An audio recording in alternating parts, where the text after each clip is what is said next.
വളച്ചുകെട്ടില്ലാതെ വളച്ചൊടിക്കാതെ പരസ്പരം വലിച്ചു കീറുന്ന വാഗ്പോരിന്റെ പുതിയൊരു അധ്യായം ഇവിടെ ആരംഭിക്കുന്നു. Welcome to Manmadhan show. ഇന്ന് മന്മഥൻ ഷോ ചർച്ച ചെയ്യുന്ന വിഷയം സ്വാശ്രയ കോളേജുകൾ തടവറകളും.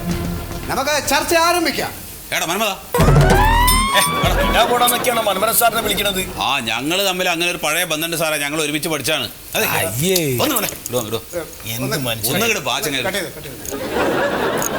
ചോദ്യം ചോദിക്കുമല്ലോ.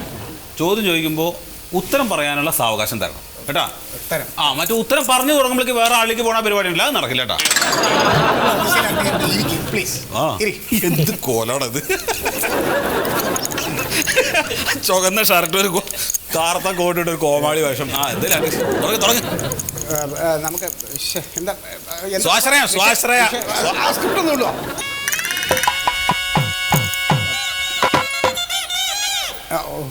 അതും കൂടി ഒന്ന് സൈലൻസ് പറയുക ഫ്ലോറിൽ.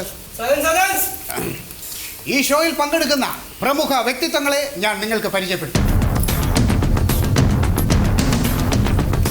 ഗവൺമെന്റ് കോളേജുകളെ പ്രതിനിധീകരിച്ചുകൊണ്ട് ഇവിടെ എത്തിയിരിക്കുന്നത് പ്രമുഖ അധ്യാപകൻ കൂടിയായ ശ്രീ മൊയ്തു കോവൂർ. അദ്ദേഹത്തിനെ സ്വാഗതം ചെയ്യാം.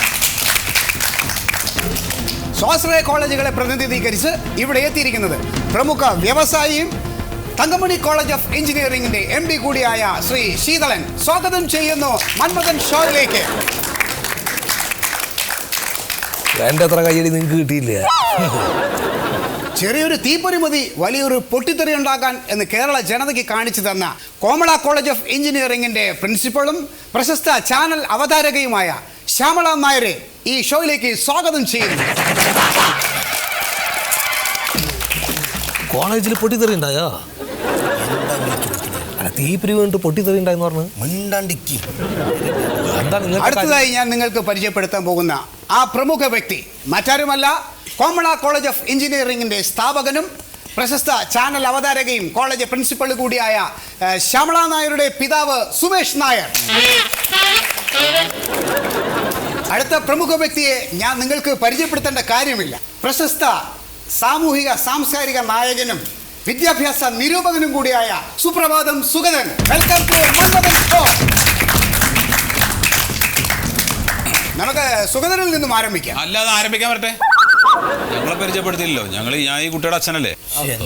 അത് ഞങ്ങളെ പരിചയപ്പെടുത്താത്. ഇതല്ലേ ഞാൻ നിന്നോട് ആദ്യം പറഞ്ഞത്.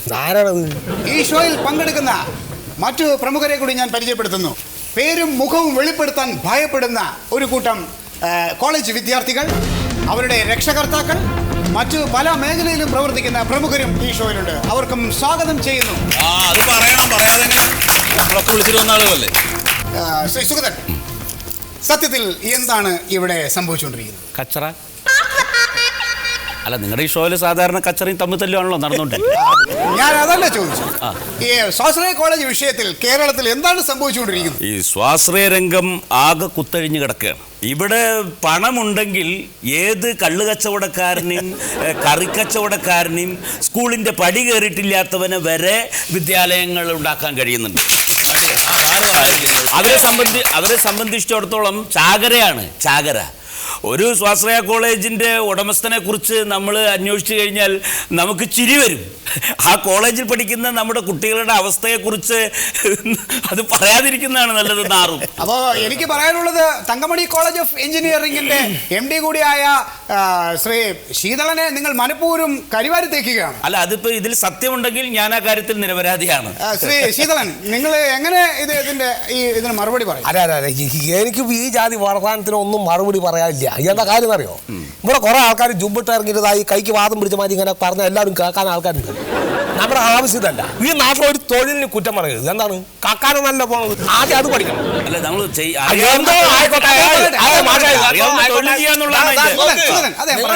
നിങ്ങളിപ്പോ കള്ള് ഷാപ്പ് നടത്തണവര്, അപ്പൊ കറി കച്ചവടം നടത്തണവരെന്നൊക്കെ പറഞ്ഞാൽ ശരിയല്ല.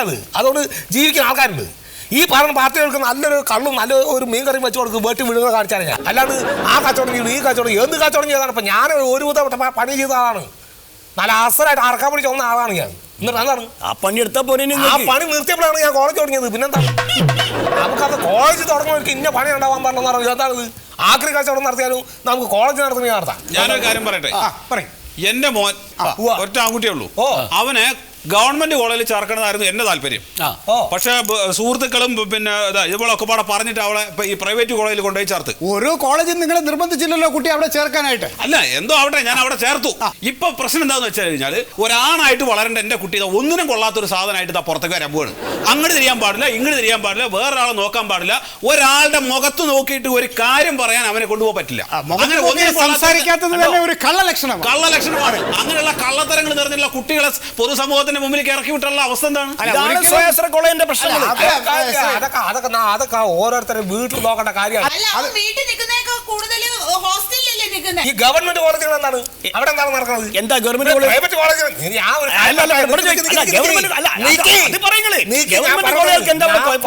ഇവിടെ പ്രൈവറ്റ് കോളേജുകളിൽ എന്തെങ്കിലും ചെറിയൊരു പ്രശ്നം അവരുടെ നഞ്ഞതിക്ക് കയറാണ്. ഈ പ്രൈവറ്റ് കോളേജുകളിൽ പിള്ളേരെ കൈകാര്യം ചെയ്യാൻ ഇടിമുറി വരെ നിങ്ങൾ കണ്ടിട്ടുണ്ടോ ഞങ്ങളുടെ കോളേജിൽ ഇടിമുറി ഉണ്ടെന്നുള്ളത്?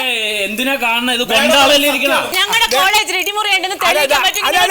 അല്ല ഞാൻ ഉള്ള കാര്യം ഞാൻ പറഞ്ഞാൽ ഇതിന്റെ സത്യാവസ്ഥ ഇവർക്ക് മനസ്സിലാവണ്ട. നിങ്ങളുടെ ഗവൺമെന്റ് കോളേജിൽ എന്തെങ്കിലും കുട്ടികൾ തല്ലുകൂടിയ നേരെ റോട്ടിലേക്കാണ്. ഞങ്ങൾ അങ്ങനെ ഏതെങ്കിലും കുട്ടികൾക്ക് അഥവാ തല്ലു കൂടണം ഇടി കൂടണമെന്നുണ്ടെങ്കിൽ നേരെ ഞങ്ങൾ ഇടി റെഡിയാക്കി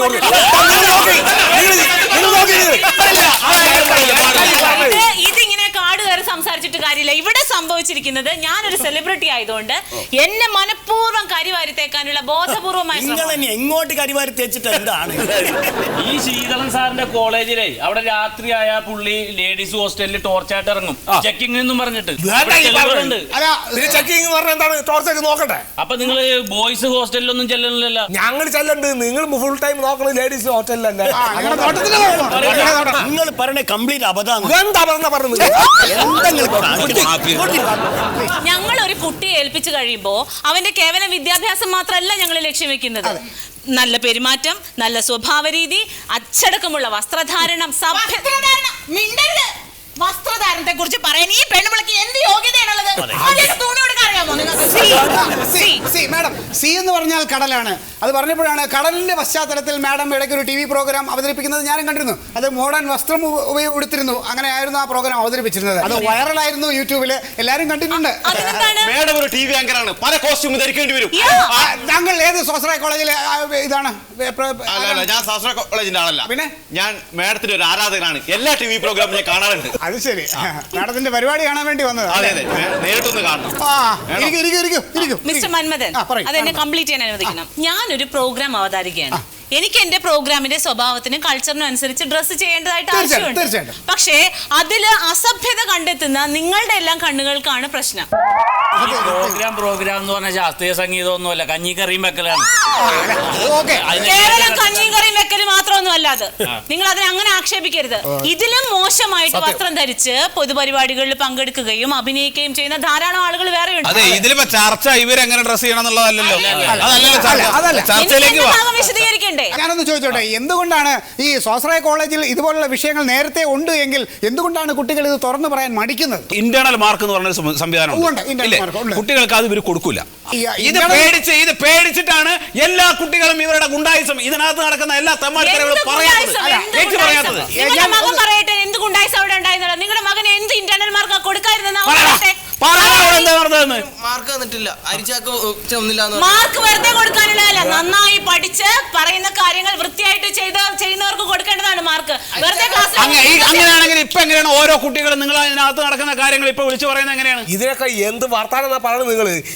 ഞങ്ങളുടെ കോളേജിൽ ഈ രാജ്യത്തുള്ള നാനാ തരത്തിലുള്ള ജോലികൾ, തൊഴിലുകൾ കുട്ടികളെ പരിചയപ്പെടുത്തുകയാണ്. അരി ചുമക്കലുണ്ടാവും, അതിൽ ചിലപ്പോൾ ആശാരി പണി ഉണ്ടാവും, ചിലപ്പോ മണ്ണ് ചുമക്കലുണ്ടാവും, പല ജാതി പണി ഉണ്ടാവും. ചെയ്യാണ്ട് ഇന്റേണൽ മാർക്ക് കിട്ടണമെന്ന് പറഞ്ഞാൽ എവിടെ എടുത്ത് കൊടുക്കുന്നത്? ഇതൊക്കെയാണെങ്കിൽ എഞ്ചിനീയറിംഗ് കോളേജിൽ പഠിപ്പിക്കണത്. അവിടെ അങ്ങനെയൊന്നുമില്ല, അവിടെ എല്ലാ പണി പഠിപ്പിച്ചു കൊടുക്കേണ്ടവര്. അല്ലാതെ പഠിക്കുന്നത് കുറെ കാലത്ത് ഇപ്പോഴത്തെ എഞ്ചിനീയർ ആയത്. കുറെ കാലം മുമ്പത്താണ് ആശാരി പണി, മൂശാരി പണിയൊക്കെ തന്നെ എഞ്ചിനീയറിംഗിന് വരുന്നത്. ഈ മാഡത്തിന്റെ കോളേജിൽ നിന്ന് ചില കുട്ടികൾക്ക് മാർക്ക് കൊടുക്കുന്നുണ്ട്. ഞായറാഴ്ച ഇവര് കാറ്ററിംഗ് പിടിക്കും, എന്നിട്ട് പിള്ളേരെ കൊണ്ടുപോയി ഭക്ഷണം വിളമ്പിക്കാണ്. അവർക്കൊക്കെ ഇന്റേണൽ മാർക്ക് കൊടുക്കും. അച്ഛനെന്തോ പറയാനുണ്ട്? തുമ്മിതാണ് നിങ്ങൾ പറഞ്ഞു.